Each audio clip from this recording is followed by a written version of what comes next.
তারা আপনাকে নতুন চাঁদ সম্পর্কে জিজ্ঞাসা করে, নতুন চাঁদ।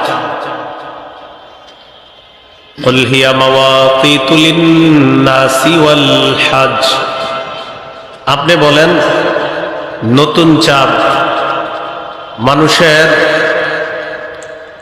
বিভিন্ন আমলের হিসাব রাখার জন্য, বিশেষ করে হজের সময় নির্ধারণ করার জন্য হলো নতুন চাঁদ। তারা আপনাকে চাঁদ সম্পর্কে জিজ্ঞাসা করে, আপনি বলেন চাঁদ হলো মানুষের বিভিন্ন কাজের সময় নির্ধারণ করার জন্য, বিশেষ করে হজের সময় নির্ধারণ করার জন্য চাঁদ। এটা শাবান মাস, শাবান মাসের হিসাবগুলা গনে গনে গণনা করা। নবীজি শাবান মাসের হিসাব গুরুত্ব সহকারে রাখতেন। আবু দাউদের হাদিস 2325 নম্বর হাদিস। আয়েশা সিদ্দিকা রাদিয়াল্লাহু তাআলা আনহার বর্ণনা, তিনি বলেন, কানা রাসূলুল্লাহ সাল্লাল্লাহু আলাইহি ওয়াসাল্লাম ইয়াতাহাফফাজু মিন শাবান মা লা ইয়াতাহাফফাজু মিন গায়রিহি। রাসূলুল্লাহ সাল্লাল্লাহু আলাইহি সাল্লাম অন্যান্য মাসের চাইতে শাবান মাসের হিসাব গুরুত্ব সহকারে রাখতেন, ভালো করে এটার হিসাবটা গণনা করে রাখতেন। সুম্মা ইয়াসুমু লিরুইয়াতি রমাদান, এরপর রমজানের চাঁদ দেখে রোজা রাখতেন। ফাইন গুম্মা আলাইহি ফাআদ্দা 30 ইয়াওমান সুম্মা সামা, আকাশ যদি মেঘাচ্ছন্ন হতো তাহলে তিনি 30 দিন গণনা করেন। এই 30 দিন গণনা করার পর এরপর রোজা রাখতেন। আকাশ মেঘাচ্ছন্ন হলে 30 দিন গণনা করতেন শাবান মাস, তারপর রোজা রাখতেন। তাহলে শাবান মাসের হিসাব রাখতেন অন্যান্য মাসের চেয়ে বেশি। রমজানের চাঁদ দেখে রোজা রাখতেন। শাবান মাসের শেষের দিকে যদি আপনার মেঘাচ্ছন্ন হয় আকাশ, তো তিনি কয়দিন গণনা করতেন? 30 দিন গণনা করে তারপর রোজা রাখতেন। এখন তো মাশাআল্লাহ চাঁদের ব্যাপারে আর অতটা সমস্যা হয় না। এখন কত প্রযুক্তি বের হয়েছে, আল্লাহ তাআলা আমাদের জন্য সহজ করে দিয়েছেন। এখন এই হলো আপনার শাবান মাসের হিসাবগুলা রাখবো। কথা হলো কেন হিসাব রাখবো? গণনা করে। আমাদের নবীজি হিসাব রাখতেন গুরুত্ব সহকারে, তাই আমরাও রাখবো। তাহলে একটা সুন্নাহ আদায়ের সওয়াব হয়ে যাবে। রমজান মাসের চাঁদ দেখবো আমরা, চাঁদ দেখে রোজা রাখবো। সহিহ বুখারীর বর্ণনা, قال رسول الله صلى الله عليه وسلم صوموا لرؤيته وافطروا لرؤيته, তোমরা চাঁদ দেখে রোজা রাখো, চাঁদ দেখে ঈদ করো। فإن غبي عليكم فأكملوا عدة 30 يوما, যদি তোমাদের কাছে আকাশ মেঘাচ্ছন্ন হয় তাহলে 30 দিন পুরা করবা। তো চাঁদ দেখে রোজা রাখবা, চাঁদ দেখে ঈদ করবা। এ হলো আমাদের 1 নম্বর করণীয়। সামনে রমজান মাস আসবে, চাঁদ দেখবো আমরা। 2 নম্বর করণীয়, চাঁদ দেখে দোয়া পড়া। তিরমিজির হাদিস 3451 নম্বর হাদিস। তলহা রাদিয়াল্লাহু তাআলা আনহুর বর্ণনা, তিনি বলেন, রাসূলুল্লাহ সাল্লাল্লাহু আলাইহি সাল্লাম যখন চাঁদ দেখতেন তখন এই দোয়াটি পড়তেন, আল্লাহুম্মা আহিল্লাহু আলাইনা বিল ইয়ুমনি ওয়াল ঈমান ওয়াস সালামাতি ওয়াল ইসলাম রব্বি ওয়া রাব্বুকাল্লাহ। পড়ি আমরা, আল্লাহুম্মা আহিল্লাহু আলাইনা বিল ইয়ুমনি ওয়াল ঈমান ওয়াসসালামাতি ওয়াল ইসলাম রব্বি ওয়া রাব্বুকাল্লাহ। আমরা চাঁদ দেখার পরে এই দোয়াটা পড়ব। 3 নাম্বার করণীয়, রমজান মাস শুরু হয়ে যাবে যে ওই রাতে আমরা তারাবির সালাত আদায় করব। রমজান শুরু হয়ে যাবে, ওই রাতে আমরা তারাবির সালাত আদায় করব।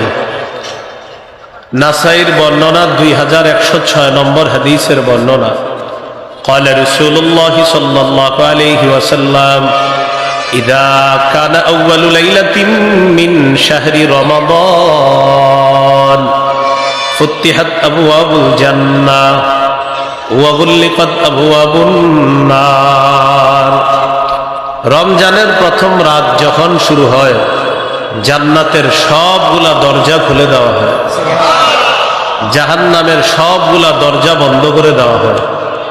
প্রথম রাত যখন শুরু হলো ওয়াসুফিদাতিশ শায়াতিন, শয়তানকে শিকলে বন্দী করা হয়, শয়তানকে শিকলে বন্দী করা হয়। এরপরেও রমজানে গুনাহ কেন করি আমরা? অভ্যাসগত গুনাহ করি। ওই 11 মাসের অভ্যাস, রমজানে সেই অভ্যাসগত গুনাহ আমাদের হয়ে যায়। তো রাত্রি শুরু হয়ে গেল, রমজান মাস শুরু হলো। প্রথম রাতে তারাবির নামাজ আদায় করবেন। সহিহ বুখারীর বর্ণনা 1902 নম্বর হাদিস, 1902 قال رسول الله صلى الله عليه وسلم من قام رمضان إيمانا واحتسابا غفر له ما تقدم من ذنبه। রাসূলুল্লাহ সাল্লাল্লাহু আলাইহি ওয়াসাল্লাম বলেন, যে ব্যক্তি ঈমানের সাথে এবং সওয়াবের আশায় রাতের বেলা সালাত আদায় করবে, রমজানে রাতের বেলা সালাত আদায় করবে, তারাবির সালাত আদায় করবে, অতিরিক্ত নামাজগুলা পড়বে, তার আগের সবগুলা গুনাহ মাফ করে দেওয়া হবে। তাহলে প্রথম রাতে 3 নাম্বার করণীয় আমাদের কি পড়া? তারাবি। 1 নাম্বার আমরা চাঁদ দেখব, 2 নাম্বার দোয়া পড়ব, 3 নাম্বার তারাবি পড়ব, 4 নাম্বার কোরআন তেলাওয়াত করা, তারাবির নামাজে কোরআন তেলাওয়াত করা। 21 নম্বর পারা শুরু হয়েছে সূরা আনকাবুতের 45 নম্বর আয়াত দিয়ে। আল্লাহ তাআলা বলেন, উতলু মা উহিয়া ইলাইকা মিনাল কিতাবি ওয়া আকিমিস সালাহ। উতলু মা উহিয়া ইলাইকা মিনাল কিতাব, নবী আপনার কাছে কিতাবের যে ওহী আসে এটা আপনি তেলাওয়াত করেন। আমাদের নবীকে আল্লাহ তেলাওয়াত করার হুকুম করলেন, আমরা তেলাওয়াত করব। বলি ইনশাআল্লাহ। নিয়মিত 3টি আমল করার চেষ্টা করব সবাই। কয়টি? নিয়মিত মরণ পর্যন্ত, যতদিন আমাদের শরীর ঠিক থাকবে, সুস্থ থাকবো, সুস্থ মস্তিষ্কে আমরা দুনিয়াতে আল্লাহ যতদিন আমাদেরকে রাখবেন, নিয়মিত কয়টি কাজ অবশ্যই করার চেষ্টা করব। বলেন, কোরআন তেলাওয়াত, 5 ওয়াক্ত নামাজ, সাধ্য অনুযায়ী দান সদকা, 1 নাম্বার, 2 নাম্বার, 3 নাম্বার দান সদকা। সূরা ফাতিরের 30 নম্বর আয়াতে আল্লাহ বলেন, 29-30 নম্বর আয়াতে আল্লাহ বলেন, ইন্নাল্লাযীনা ইয়াতলুনা কিতাবাল্লাহ ওয়া আকামুস সালাহ ওয়া আনফাকু মিম্মা রাযাকনাহুম সিররাও ওয়া আলানিয়া ইয়ারজুনা তিজারাতান লান তাবুর। নিশ্চয়ই যারা কোরআন তেলাওয়াত করবে, ওয়া আকামুস সালাহ, নামাজ কায়েম করবে, ওয়া আনফাকু মিম্মা রাযাকনাহুম সিররাও ওয়া আলানিয়া, যারা গোপনে প্রকাশ্যে আল্লাহর রাস্তায় দান করবে, ইয়ারজুনা তিজারাতান লান তাবুর, তারা এমন ব্যবসার কামনা করে যে ব্যবসায় কোনো লস নাই, লাভ আর লাভ, যে ব্যবসা কখনো ধ্বংস হবে না। নিয়মিত কোরআন তেলাওয়াত, নিয়মিত 5 ওয়াক্ত নামাজ, নিয়মিত আল্লাহর রাস্তায় দান করা, এর 1 নাম্বার উপকার, এই ব্যবসায় কোনো লস নাই। 2 নাম্বার উপকার, লিইউয়াফিয়াহুম উজুরাহুম, আল্লাহ যেন তাদেরকে পরিপূর্ণ প্রতিদান দান করেন। আল্লাহ এই 3 গুণ সম্পন্ন মানুষকে পরিপূর্ণ প্রতিদান দিবেন। 3 নাম্বার, ওয়ায়াজিদাহুম মিন ফাদলি, আল্লাহ তাদেরকে আপন অনুগ্রহ ইয়াজিদাহুম তাদেরকে বৃদ্ধি করে দিবেন, ভরপুর দান করবেন, প্রতিনিয়ত তাদেরকে অনুগ্রহ বাড়াইতেই থাকবেন আল্লাহ তাআলা। তাহলে নিয়মিত আমল, কোরআন তেলাওয়াত, 5 ওয়াক্ত নামাজ, আর সাধ্য অনুযায়ী দান সদকা করা। আল্লাহ তৌফিক দান করেন।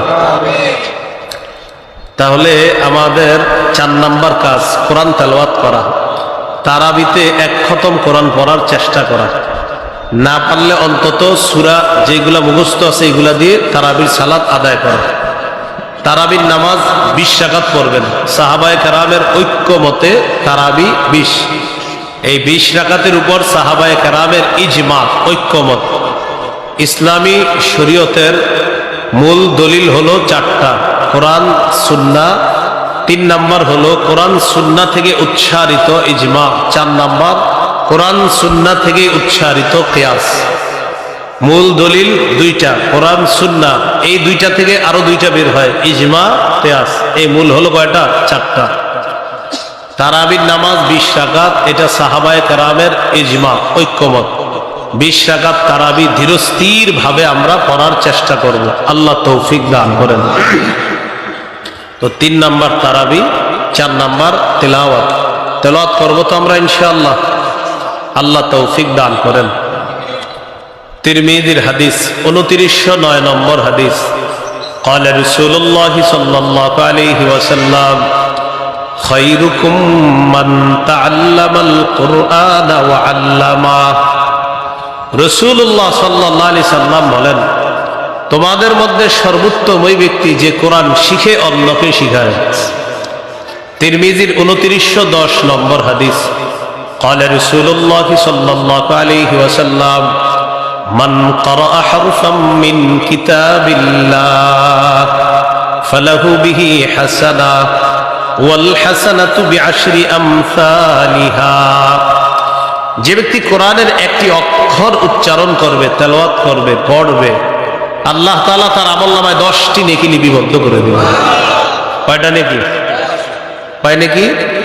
আবার সুবহানাল্লাহ পড়েন, আবার পড়েন। এই হাদিসটা যতবার শুনছেন জীবনে ততবার কি পড়ছেন? সুবহানাল্লাহ পড়ছেন। কিন্তু এই সুবহানাল্লাহ পড়ার পর কোরআন পড়া ধরছেন কয়জন? এই যে শুনলেন, 1 অক্ষর বললে কয় নাকি, এরপরে সাথে সাথে কি পড়ছি আমরা? এটার সওয়াব আছে।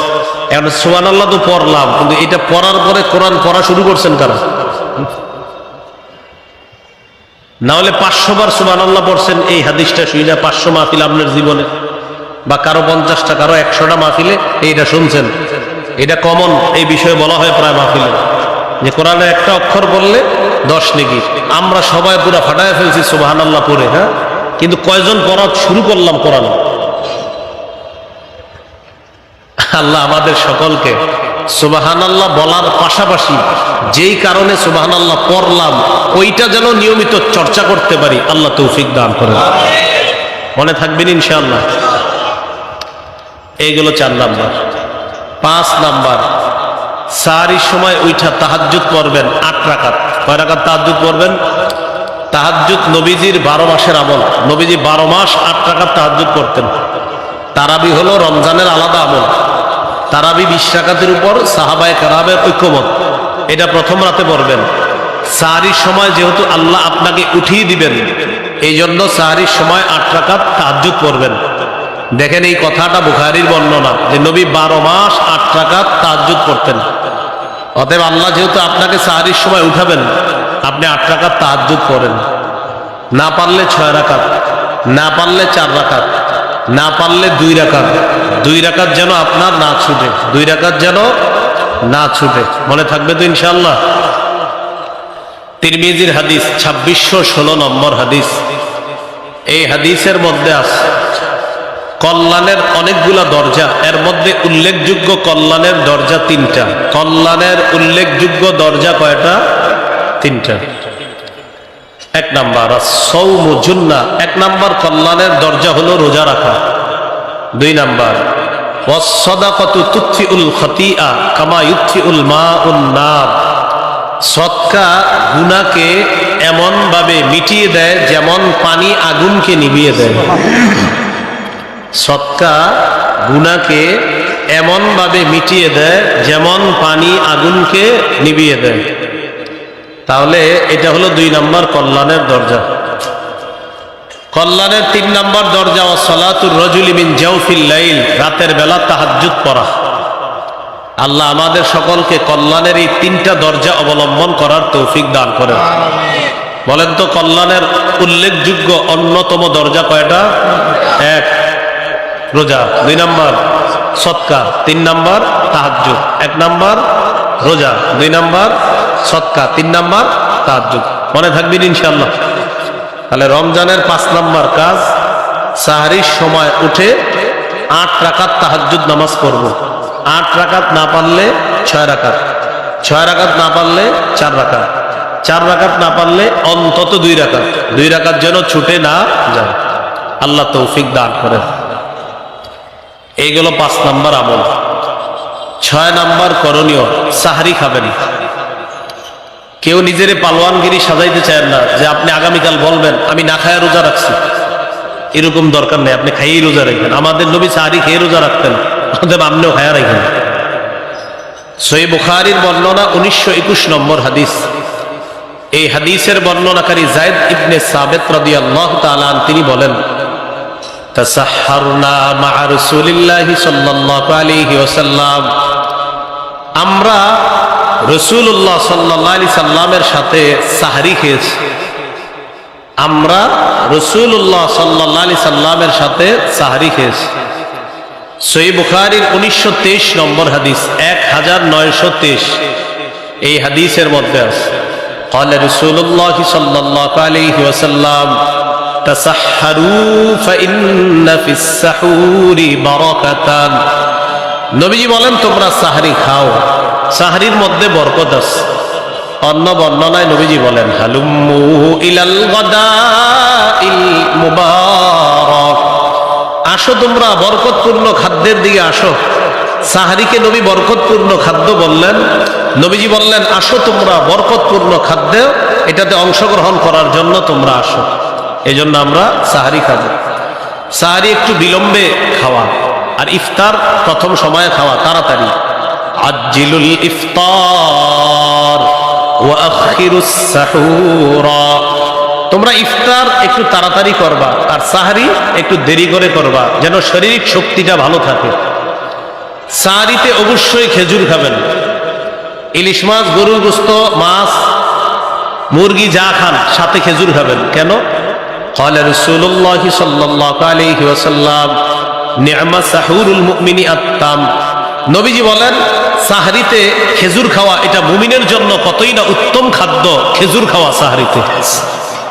তাহলে সাহরির সময় মুমিন খেজুর খাওয়া এটা উত্তম খাদ্য। এমনিও প্রতিদিন সকালবেলা 7টা খেজুর খাওয়ার চেষ্টা করবেন। এমনি নরমালি প্রতিদিন 7টা খেজুর খাবেন সকালে, যদি পারেন আজওয়া খেজুর 7টা খাবেন সকালে। লা ইয়াদুররুহু সুম্মুন, আজওয়া খেজুর যদি 7টা খান, বিষও যদি আপনার পেটে কেউ দেয়, বিষও আপনার ক্ষতি করবে না।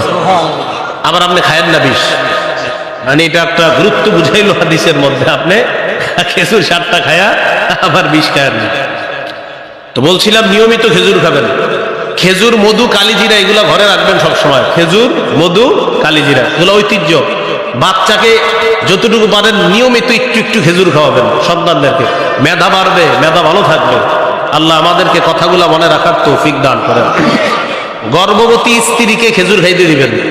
দেখেন ঈসা আলাইহিস সালাতু ওয়াস সালামের আম্মা মারিয়াম তিনি যখন গর্ভবতী হলেন, আল্লাহ তাআলা তাকে এক গাছের নিচে বসায়া দিলেন। বললেন তুমি এখান থেকে পানি পান করবা আর গাছের খেজুর খাইবা। বলেন তো আল্লাহ কোন খাদ্যটা নির্বাচন করেছেন? খেজুর। তাহলে খেজুর কত খাদ্য ছিল, কিন্তু আল্লাহ কোন খাদ্য নির্বাচন করছে? খেজুর। এখান থেকে বোঝা যায় গর্ভবতী নারী যারা, তাদেরকে খেজুর দিবেন। এরা খায় তেঁতুল, পরে মেধা নষ্ট হয় বাচ্চার। হ্যাঁ, তেঁতুল খাইলে তো মেধাই নষ্ট হবে। খাবেন খেজুর, মেধা বাড়বে। সন্তান আপনার স্ত্রীর পেটে থাকলে তেঁতুল খাইতে দিবেন না, খেজুর খাইতে দিবেন। আল্লাহ কথাগুলো গুরুত্ব সহকারে মনে রাখার তৌফিক দান করেন। তাহলে আসেন মূল আলোচনায় চলে আসি। সাহরিতে কি খাবো আমরা? সব খাবারের পাশাপাশি খেজুর খাবো। খাবো তো ইনশাআল্লাহ? আল্লাহ তৌফিক দান করেন। হাদিসে আসছে, ইন্নাল্লাহা ওয়া মালাইকাতাহু ইউসাল্লুনা আলাল মুতাসাহহিরিন। যারা সাহরি খায় তাদের উপর আল্লাহ রহমত নাজিল করেন। ফেরেশতারা তাদের জন্য আল্লাহর কাছে দোয়া করে, আল্লাহ যারা সাহরি খাইতে এখন সাহরি খাবে তাদেরকে আপনি মাফ করেন, তাদেরকে মাফ করেন, তাদেরকে মাফ করেন। এই হলো রমজানের আমাদের 6 নম্বর কাজ, সাহরি খাওয়া। 7 নম্বর, সাহরি খাওয়ার পর রোজা শুরু হয়ে গেল আপনার একটু পরে, মানে সাহরির সময় শেষ হলে আপনার রোজা শুরু হয়ে যাবে। এখানে একটা বিষয় মনে রাখবেন, সাহরি খাওয়ার পর যদি দেখেন এখনো আধা ঘন্টা সময় আছে, ওই সময় তাহাজ্জুদ করতে পারবেন। সাহরি খাওয়ার পরে দেখছেন কয় ঘন্টা আছে, আধা ঘন্টা বা 20 মিনিট বা 10 মিনিট আছে, তো 10 মিনিট থাকলে অন্তত 4 রাকাত বা 2 রাকাত পড়তে পারেন। 20 মিনিট থাকলে আশা করি ইনশাল্লাহ আপনি 4-6 রাকাত পড়তে পারবেন। আর 30 মিনিট থাকলে আশা করি 8 রাকাত পড়তে পারবেন। আর যদি আরো একটু বেশি সময় চান, আপনি আলাম তারা থেকে যদি নাস পর্যন্ত সূরাগুলা এগুলা দিয়ে পড়লে আপনার ওই 30 মিনিটে মোটামুটি 4 রাকাত, 6 রাকাত, 8 রাকাত পড়া যাবে ইনশাআল্লাহ। আর যদি মনে করেন না আমি নামাজ একটু লম্বা করব, ইয়াসিন পড়বো, মুলক পড়বো, তাহলে 2 রাকাত 4 রাকাত আপনি পড়তে পারেন। তাহলে কি শিখলাম? তাহাজ্জুদের সম্পর্ক সাহরি খাওয়ার সাথে না, সময়ের সাথে। সময় যতক্ষণ আছে তাহাজ্জুদ পড়া যাবে, কারণ আপনি আগেও খাইতে পারেন, পরেও খাইতে পারেন, সেটা আপনার ইচ্ছা। আল্লাহ আমাদেরকে কথাগুলা গুরুত্ব সহকারে বুঝে মনে রেখে আমল করার তৌফিক দান করেন। তাহলে 6 নাম্বার সাহরি খাওয়া, 7 নাম্বার রোজা। রোজা শুরু হয়ে গেল আপনার। বুখারীর বর্ণনা 1901 নম্বর হাদিস, 1901। قال رسول الله صلى الله عليه وسلم من صام رمضان إيمانا واحتسابا غفر له ما تقدم من ذنبه। কোন ব্যক্তি যদি ঈমানের সাথে সওয়াবের আশায় একটি রোজা রাখলো, মনে করেন ঈমানের সাথে সওয়াবের আশায় রোজা রাখলো দিনের বেলা, তার আগের গুনাহগুলো মাফ করে দেওয়া হবে। তিরমিজির 614 নম্বর হাদিস।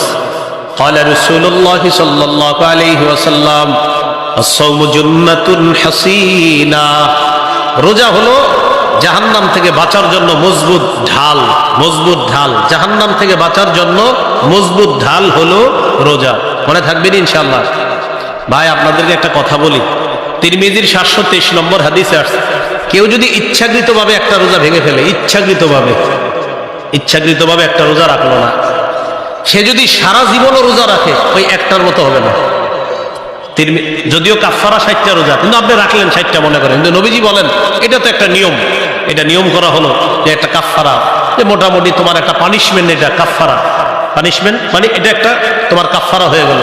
কিন্তু একটা ব্যক্তি যদি একটা রোজা ইচ্ছাকৃতভাবে ভাঙে, যে না রাখে, সারা জীবনের রোজাও যদি সে রাখে, যুগের পর যুগ রোজা রাখবে, একটার ঘাটতি পূরণ হয় না। যদিও 60টা কাফারা আছে, কিন্তু কি একটা ঘাটতি পূরণ হওয়া সম্ভব না। এই জন্য রোজা কেউ ভাঙেন না, আল্লাহর রাস্তে কেউ রোজা ভাঙবে না, বলেন ইনশাআল্লাহ। এই হলো 7 নাম্বার, রোজা রাখবো। 8 নাম্বার দান করা। সহিহ বুখারীর 6 নম্বর হাদিসের বর্ণনা, কানা রাসূলুল্লাহ সাল্লাল্লাহু আলাইহি ওয়াসাল্লাম আজওয়াদান নাস ওয়া কানা আজওয়াদা মা ইয়াকুনু ফি রমাদান হিনা ইয়ালকাহু জিবরিল। এই পৃথিবীতে যত মানুষ আছে সব মানুষের মধ্যে সর্বশ্রেষ্ঠ দানশীল ছিলেন মুহাম্মদ সাল্লাল্লাহু আলাইহি সাল্লাম। রমজান মাসে নবীজির দান করাটা আরো বেড়ে যেত, এজন্য আমরা দান করব। সূরা মুনাফিকুনের 10 নম্বর আয়াতে আল্লাহ বলেন, وَأَنفِقُوا مِمَّا رَزَقْنَاكُم مِّن قَبْلِ أَن يَأْتِيَ أَحَدَكُمُ الْمَوْتُ। আল্লাহ তাআলা বলেন, তোমাদের কারো কাছে মৃত্যু আসার আগেই তোমরা আমার দেওয়া রিজিক থেকে খরচ করো। তোমাদের কাছে মৃত্যু আসার আগে আমার দেয়া রিজিক থেকে তোমরা খরচ করো, দান করো। তাহলে রমজান মাসে ইনশাআল্লাহ দান করব, বলেন ইনশাআল্লাহ। এগুলো 8 নাম্বার। 9 নাম্বার করণীয়, বলেন নফল ইবাদত বেশি বেশি করব, বলেন ফরজ তো ছাড়ার প্রশ্নই আসে না, নফল ইবাদত বাড়িয়ে দিব। তাহলে রমজান মাসে ফরজ তো ছাড়ার প্রশ্নই আসে না, নফল ইবাদত কি করব? বাড়িয়ে দিব, করব তো ইনশাআল্লাহ। আবু দাউদের 864 নম্বর হাদিস, এই হাদিসের মধ্যে আছে, قال رسول الله صلى الله عليه وسلم إن أول ما يحاسب الناس به يوم القيامة من أعمالهم الصلاة কিয়ামতের ময়দানে কিয়ামতের দিন মানুষের আমলের মধ্যে সর্বপ্রথম হিসাব হবে নামাজের। কিয়ামতের দিন মানুষের আমলের মধ্যে সর্বপ্রথম হিসাব হবে নামাজের। আর বান্দার হকের ক্ষেত্রে সর্বপ্রথম হিসাব হবে রক্তের। আমি ওনারে একটা ঘুষি মারছি, এটা বান্দার হক নষ্ট করা। আমি তার রক্তপাত ঘটাইছি, এটা বান্দার হক নষ্ট করা। আল্লাহর হকের ক্ষেত্রে সর্বপ্রথম হিসাব হবে নামাজের, আর বান্দার হকের ক্ষেত্রে সর্বপ্রথম হিসাব হবে রক্তের। ভাই, আল্লাহর হকের ক্ষেত্রে সর্বপ্রথম হিসাব হবে নামাজের, আর বান্দার হকের ক্ষেত্রে সর্বপ্রথম হিসাব হবে রক্তের। একজন আরেকজনের রক্তপাত ঘটাইছে অন্যায়ভাবে, এটার হিসাব হবে। তো যাই হোক, কিয়ামতের ময়দানে সর্বপ্রথম আমলের মধ্যে নামাজের হিসাব হবে। তো নামাজের হিসাব যখন হবে, ফাইন কানাত তাম্মা কুতিবাত লাহু তাম্মা, নামাজ যদি পরিপূর্ণ হয় তাহলে লেখা হবে পরিপূর্ণ। সুবহানাল্লাহ। নামাজ যদি পরিপূর্ণ হয় লেখাও হবে পরিপূর্ণ। ওয়া ইন কানা ইনতাকাসা মিনহা শাইআ, ফরজের মধ্যে যদি কিছু ঘাটতি হয়ে যায়, কিছু ত্রুটি হয়ে যায়, ফরজের মধ্যে কিছু ঘাটতি হয়ে যায়, ফরজ নামাজের মধ্যে আমাদের দ্বারা অসতর্কতা বশত কিছু অলসতা যদি হয়ে যায়, এই ফরজের ঘাটতি যদি হয়ে যায়, ইয়াকুলু রাব্বুনা তাবারাকা ওয়া তাআলা লিমালাইকাতিহি, আল্লাহ তাআলা ফেরেশতাদেরকে বলবেন, উনজুরু ফি সালাতি আবদি, আল্লাহ ফেরেশতাদেরকে বলবেন আমার বান্দার নামাজগুলোর প্রতি একটু লক্ষ্য করো, দেখো তো আমার বান্দার নামাজের মধ্যে নফল ইবাদত কেমন আছে, এগুলো একটু দেখো।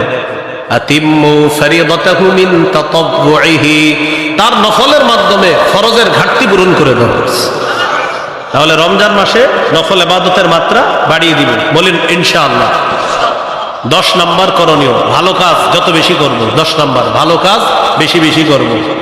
সূরা কাহফের মধ্যে আল্লাহ বলেন, ইন্নাল্লাযীনা আমানু ওয়া আমিলুস সালিহাত কানাত লাহুম জান্নাতুল ফিরদাউসি নুজুলা, নিশ্চয়ই যারা ঈমান আনে নেক কাজ করে তাদের জন্য মেহমানখানা হিসাবে জান্নাতুল ফিরদাউস। সুবহানাল্লাহ। ঈমান আনে নেক কাজ করে মেহমানখানা হিসাবে জান্নাতুল ফিরদাউস। সূরা কাহফের 110 নম্বর আয়াতে আল্লাহ বলেন, ফামান কানা ইয়ারজু লিকা রাব্বিহি ফালইআমাল আমালান সালিহা, যে ব্যক্তি তার রবের সাক্ষাৎ কামনা করে সেজন্য নেক কাজ করে। ওয়ালা ইউশরিক বিইবাদাতি রাব্বিহি আহাদা, তার রবের ইবাদতে যেন কাউকে শরীক না করে। সূরা তাগাবুনের 9 নম্বর আয়াত, 28 পারা 16 নম্বর পৃষ্ঠা আল্লাহ বলেন, ওয়া মান ইউমিন বিল্লাহ ওয়া ইয়ামাল সালিহা ইউকাফির আনহু সাইয়্যাতিহি ওয়া ইউদখিলহু জান্নাতিন তাজরি মিন তাহতিহাল আনহার খালিদিনা ফিহা আবাদা যালিকাল ফাউজুল আযীম। যারা আল্লাহকে বিশ্বাস করে নেক কাজ করে, আল্লাহ তার আগের সমস্ত গুনাহগুলো মিটিয়ে দিবে, মাফ করে দিবে, সব মাফ করে দিবে। তাকে এমন বাগান সমূহে প্রবেশ করাবেন যে বাগানের পাদদেশ দিয়ে নহর সমূহ ঝর্ণা ধারা প্রবাহিত হবে, সেথায় তারা চিরকাল অবস্থান করবে। এটাই চূড়ান্ত সফলতা। তাহলে 10 নাম্বার ভালো কাজ বেশি করা। 11 নাম্বার বলেন বেশি বেশি দোয়া করা। কি করা? আমিও আপনাদের জন্য দোয়া করব, আপনারাও আমার জন্য করবেন, বলুন ইনশাআল্লাহ। সবাই সবার জন্য করব ইনশাআল্লাহ, সবাই সবার আত্মীয় স্বজনের জন্য দোয়া করব ইনশাআল্লাহ। হাদিসে আছে, ওয়ালিল্লাহি উতাকাউ মিনান নার ওয়া যালিকা ফি কুল্লি লাইলা, রমজানের প্রতি রাতে অসংখ্য অগণিত জাহান্নামীকে জাহান্নাম থেকে মুক্তি দেওয়া হয়। তো দোয়া করবেন, আল্লাহ আমার কেউ জাহান্নামী আছে কিনা আমার জানা নাই, আল্লাহ থেকে থাকলে আপনি মুক্তির ব্যবস্থা করে দেন। দোয়াটা করা যাবে ইনশাআল্লাহ। আর 2টি দোয়া বেশি বেশি করবেন, পড়ি আমার সাথে। আল্লাহুম্মা ইন্নী আসআলুকাল জান্নাহ ওয়া আউযু বিকা মিনান নার।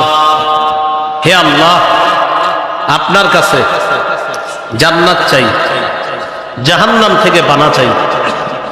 এই দুটি দোয়া বেশি বেশি করব ইনশাআল্লাহ।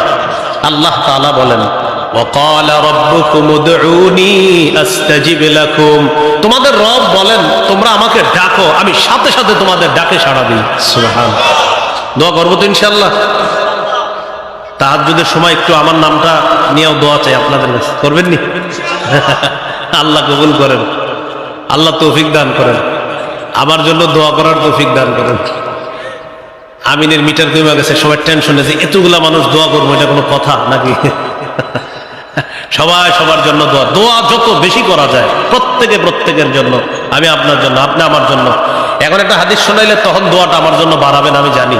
হাদিসে আসছে কেউ যদি অপরের জন্য দোয়া করে, আমি যদি বলি আল্লাহ গাজী সাহেবকে আপনি মাফ করে দেন, বলেন আমিন। আমি যদি বলি আল্লাহ তাদেরকে আপনি মাফ করে দেন, তারা অনুপস্থিত, আল্লাহ গাজীপুরের অমুককে আপনি মাফ করেন, আমি বললাম অমুকের জন্য, একজন ফেরেশতা বলে আল্লাহ আপনি তাকে মাফ করে দেন। এই আমার কাঁধের কাছে একজন ফেরেশতা থাকে, আমি যখন বলি আল্লাহ অমুককে আপনি মাফ করেন, ফেরেশতা বলে আল্লাহ আপনি তাকে মাফ করেন, তাকে মাফ করেন। তাহলে এবার বুঝেন, করবেন নি দোয়া? যত দোয়া করবেন ফেরেশতা আপনার জন্য ততবার দোয়া করবে। আল্লাহ আমাদের সকলকে কথাগুলো মনে রাখার তৌফিক দান করেন। 11 নম্বর করবেন। 12 নম্বর জিকির করা। কি করা? 4টি জিকির বেশি বেশি করার চেষ্টা করব। قال رسول الله صلى الله عليه وسلم أحب الكلام إلى الله 40। রাসূলুল্লাহ সাল্লাল্লাহু আলাইহি সাল্লাম বলেন, আল্লাহর কাছে সবচেয়ে পছন্দের বাক্য হলো 4টি। সবচেয়ে পছন্দের বাক্য কয়টি? বলেন। সুবহানাল্লাহ, আলহামদুলিল্লাহ, লা ইলাহা ইল্লাল্লাহ, আল্লাহু আকবার। তাহলে সবাই সুবহানাল্লাহ, আলহামদুলিল্লাহ, লা ইলাহা ইল্লাল্লাহ, আল্লাহু আকবার।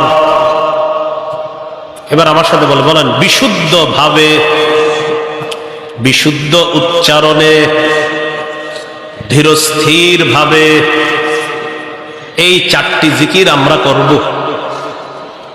ইনশাআল্লাহ। অশুদ্ধ অশুদ্ধ ভাবে, হ্যাঁ, অশুদ্ধ উচ্চারণে, তাড়াতাড়ি।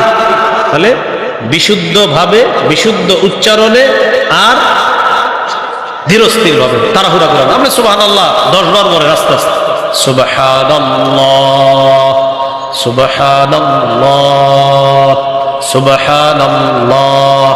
রমজানের রাতে একা একা এইভাবে আস্তে আস্তে বলেন, দেখবেন কি মজা লাগে, আল্লাহ মজা দিয়ে দিবেন ইনশাআল্লাহ। তাহলে 12 নাম্বার জিকির করা, করবো তো ইনশাআল্লাহ। 13 নাম্বার ইফতার করা। এ তো সারাদিন কাটাইলেন, রোজা শেষ করবেন, এখন 13 নাম্বার ইফতার করা। 14 নাম্বার ইফতার করানো। 13 নাম্বার ইফতার করা, 14 নাম্বার ইফতার করানো। আপনার প্রতিবেশী যদি ধনীও হয়, তার জন্য মাঝে মাঝে ইফতার পাঠাবেন। গরিবদেরকে তো পাঠাবেনই, ধনী প্রতিবেশীকেও পাঠাবেন, রোজাদারকে ইফতার করানোর সব কামাই করার জন্য পাঠাবেন। তাহলে 13 ইফতার করা, 14 ইফতার করানো। 15 নাম্বার ইফতারের সময় দোয়া করা। তিরমিজির 3598 নম্বর হাদিসের বর্ণনা। قال رسول الله صلى الله عليه وسلم ثلاثة لا ترد دعوتهم। 3 ব্যক্তির দোয়া ফেরত দেওয়া হয় না। 1 নাম্বার الصائم حتى يفطر। রোজাদার যখন ইফতারের সময় দোয়া করে, তার দোয়া ফেরত দেওয়া হয় না। 2 নাম্বার ওয়াল ইমামুল আদিল। ন্যায়পরায়ণ পুরুষ শাসকের দোয়া ফেরত দেওয়া হয় না। ন্যায়পরায়ণ পুরুষ শাসকের দোয়া ফেরত দেওয়া হয় না। 3 নাম্বার ওয়াদাওয়াতুল মাজলুম। মাজলুমের দোয়া ফেরত দেওয়া হয় না। 3 ব্যক্তির দোয়া ফেরত দেওয়া হয় না। রোজাদারের দোয়া 2 নাম্বার, ওই ব্যক্তির দোয়া যে ন্যায়পরায়ণ পুরুষ শাসকের দোয়া 3 নাম্বার, মাজলুমের দোয়া ফেরত দেওয়া হয় না। তাহলে আমরা সবাই সবার জন্য দোয়া করবো তো ইনশাআল্লাহ। দোয়ার নিয়ম হলো প্রথমে নিজের জন্য করবেন, এরপরে যারা আপনজন তাদের জন্য, এরপরে যারা আপন তাদের জন্য, এরপরে যারা তাদের জন্য, এরপর অন্যদের জন্য। আর মনে রাখবেন, অনুপস্থিত যারা তাদের জন্য যতবার দোয়া করবেন ফেরেশতা আপনার জন্য ততবার দোয়া করবে। আল্লাহ আমাদেরকে কথাগুলো মনে রাখার তৌফিক দান করেন। 16 নম্বর ইতিকাফ করা, 17 নম্বর লাইলাতুল কদর তালাশ করা। লাইলাতুল কদর বললাম 17 নম্বরে, আর 16 বললাম ইতিকাফ করা শেষ দশকে। যারা লাইলাতুল কদর পেতে চান সহজে, তাদের সহজ উপায় হলো ইতিকাফ করা। সহজ উপায় কি করা? ইতিকাফ করা। সহিহ বুখারীর বর্ণনা 2033 নম্বর হাদিস। এই হাদিসের মধ্যে আসছে রাসূলুল্লাহ সাল্লাল্লাহু আলাইহি সাল্লামের স্ত্রী আয়েশা সিদ্দিকা রাদিয়াল্লাহু তাআলা আনহা বলেন, কানা রাসূলুল্লাহ সাল্লাল্লাহু আলাইহি ওয়াসাল্লাম ইয়াতাকিফু ফিল আশরিল আওয়াখির মিন রমাদান। রাসূলুল্লাহ সাল্লাল্লাহু আলাইহি সাল্লাম রমজানের শেষ দশকে ইতিকাফ করতেন। আর ইতিকাফ করলে 17 নম্বর লাইলাতুল কদরটা সহজে পেয়ে যাবেন। সূরা কদরের 3 নম্বর আয়াতে আল্লাহ বলেন, লাইলাতুল কদরি খায়রুম মিন আলফি শাহ। কদরের রাত্রি 1000 মাসের চাইতে উত্তম। 21, 23, 25, 27, 29 বেজুর রাত্রিগুলোতে লাইলাতুল কদর তালাশ করা। বুখারী একটা বর্ণনা, ইবনে আব্বাস রাদিয়াল্লাহু তাআলা আনহুর বর্ণনা, তিনি 24তম রাতের কথাও বলছেন। কত? 24, 21, 23। ইবনে আব্বাসের একটা বর্ণনা আছে, বুখারীর বর্ণনা, উনি বলছে কত? 24ও বলছে। তাহলে 21, 23, 24, 25, 27, 29 এই রাত্রিগুলোতে আমরা লাইলাতুল কদর তালাশ করব। বলেন ইনশাআল্লাহ। 18 নাম্বার সদকাতুল ফিতির আদায় করা। কি আদায় করা? সদকাতুল ফিতির আদায় করে দেওয়া। ওলামায়ে কেরামের সাথে পরামর্শ করে সদকাতুল ফিতিরটা আমরা আদায় করে দেওয়ার চেষ্টা করব। বলেন ইনশাআল্লাহ। এই 18টা মৌলিক করণীয় বললাম, এগুলা মনে রেখে ইনশাআল্লাহ আমরা আমল করব। এটা হলো আজকের আলোচনার প্রথম পাঠ। দ্বিতীয় পাঠটা সংক্ষেপে বলি, বর্জনীয়। রমজান মাসে বর্জনীয়। 1 নাম্বার বর্জনীয়, ঝগড়া বিবাদ বর্জন করা। কি বর্জন করা? ঝগড়া বিবাদ বর্জন করা। ঝগড়া করা যাবে না। সহিহ বুখারীর বর্ণনা 1904 নম্বর হাদিস, 1904। এই হাদিসে আসছে, ইদা কানা ইয়াউমু সাওমি আহাদিকুম, ইদা কানা ইয়াউমু সাওমি আহাদিকুম, তোমাদের কারো রোজার দিনের বেলা যদি কেউ রোজা রাখো আর দিনের বেলা সে কি করবা না? ফালা ইয়ারফুত ওয়ালা ইয়াসখাব, অশ্লীল কথা কর্ম কাজ মন্দ কিচ্ছু করবা না, বলবা না। ফাইন সাব্বাহু আহাদুন, কেউ যদি তাকে গালি দেয়, আও কতালাহু, তার সাথে লড়াই করে, রোজাদারের সাথে যদি কেউ ঝগড়া করতে আসে, ফাল্যাকুল, সেজন্য বলে, ইন্নী সাইম, আমি রোজাদার। বুখারীর অন্য বর্ণনা আসছে সেজন্য 2 বার বলে, ইন্নী সাইম, ইন্নী সাইম। তাহলে আমাদের সাথে রোজা রাখা অবস্থায় কেউ যদি ঝগড়া করতে আসে, আমরা 2 বার বলবো, আমি রোজাদার, আমি রোজাদার। মনে থাকবেন ইনশাআল্লাহ। তাহলে ঝগড়া পরিহার করা, এটা 1 নাম্বার বর্জনীয়। 2 নাম্বার বর্জনীয়, রমজানে অনর্থক কথাবার্তা বলা যাবে না। সহিহ বুখারীর 2477 নম্বর হাদিস, রাসূলুল্লাহ সাল্লাল্লাহু আলাইহি সাল্লাম বলেন, ইন্নাল্লাহা কারিহা লাকুম সালাসা, আল্লাহ তোমাদের জন্য 3টি বিষয় অপছন্দ করেছেন। বলেন তো আল্লাহ আমাদের জন্য কয়টি বিষয় অপছন্দ করেছেন? 1 নম্বর কিলা ওয়া ক্বাল, অনর্থক কথা। 2 নাম্বার ওয়া ইদাআতাল মাল, সম্পদ নষ্ট করা। 3 নাম্বার ওয়াকাসরাতাস সুআল, অনর্থক প্রশ্ন করা, খালি প্রশ্ন করে আজাইরা, বেশি প্রশ্ন, এগুলো আল্লাহ অপছন্দ করেছেন। তাহলে 1 নাম্বার অনর্থক কথা বলা যাবে না। 2 নাম্বার সম্পদ অপচয় করা যাবে না। 3 নাম্বার বেশি বেশি অনর্থক প্রশ্ন করা যাবে না। তো যাই হোক, হাদিস 1 নাম্বার জানলাম আপনার ঝগড়া পরিহার করা, 2 নাম্বার অনর্থক কাজকর্ম কথা পরিহার করা, 3 নাম্বার মিথ্যা পরিহার করা। ভাই কি পরিহার করা? সহিহ বুখারী 1903 নম্বর হাদিস, 1903। এই হাদিসটি মন দিয়ে শুনেন। নবীজি বলেন, মান লাম ইয়াদা কাওলা যুর, যে ব্যক্তি মিথ্যা কথা ছাড়তে পারল না, ওয়াল আমালা বিহি, যে ব্যক্তি মিথ্যা কথা ছাড়তে পারল না, মিথ্যার উপর কাজ করা ছাড়তে পারল না, ফালাইসা লিল্লাহি হাজাতুন ফি আইয়াদা তাআমা ওয়া শারাবা, সে খাবার না খাওয়াটা, পানি না খেয়ে রোজা রাখাটা, এতে আল্লাহ তাআলার কাছে তার কোনো গুরুত্ব নাই। সে যে সারাদিন না খেয়ে রোজা রাখতেছে, সে না খেয়ে রোজা রাখতেছে, তার এই না খাওয়াটা আল্লাহর কাছে তেমন গুরুত্ব নাই, কারণ সে মিথ্যা ছাড়তে পারে না। এই জন্য ভাই মিথ্যা কথা ছেড়ে দেওয়া। আপনি মিথ্যা ছাড়তে পারেন নাই আর রোজা রাখলেন, তো বলতেছে নবীজি তুমি খাইলা না, পান করলা না, তোমার এই না খাওয়া না আর না পান করা এটা কোনো গুরুত্ব রাখে না আল্লাহর কাছে, কারণ তুমি মিথ্যা কথা ছাড়তে পারো নাই। বলেন আমার সাথে, মিথ্যা কথা সমস্ত পাপের মা। বলেন তো সবাই, সমস্ত পাপের আম্মার নাম কি? মিথ্যা কথা। তাহলে 3 নাম্বার মিথ্যা পরিহার করা।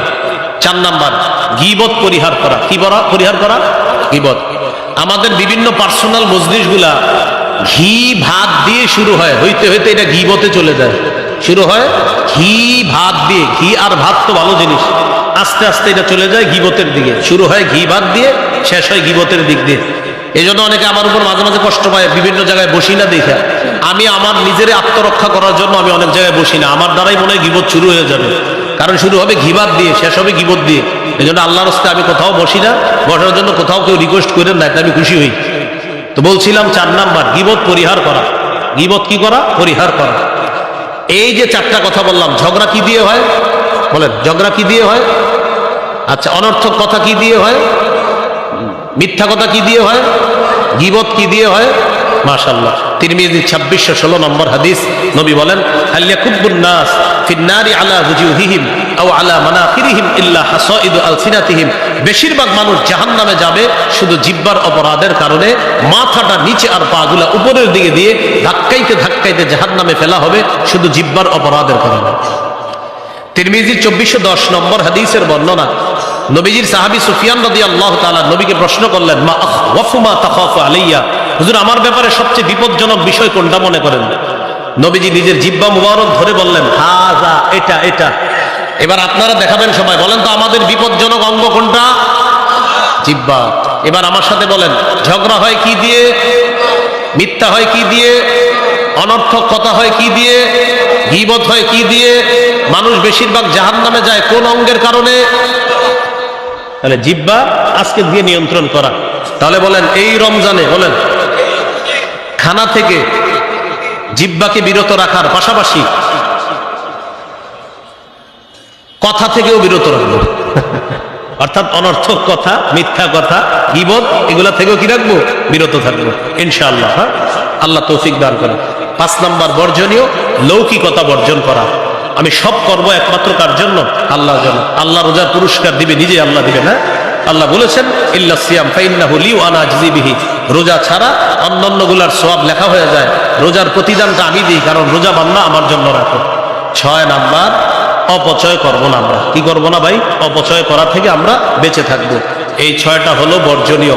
18টা করণীয় বললাম, এটা কিন্তু মৌলিক কথা, আপনাদের মসজিদের খতিব সাহেবরা আরো বলবেন। তাহলে মৌলিক 18টা করণীয়, 6টা বর্জনীয় বললাম। 18 আর 6 24টা। আজকে এ পর্যন্তই।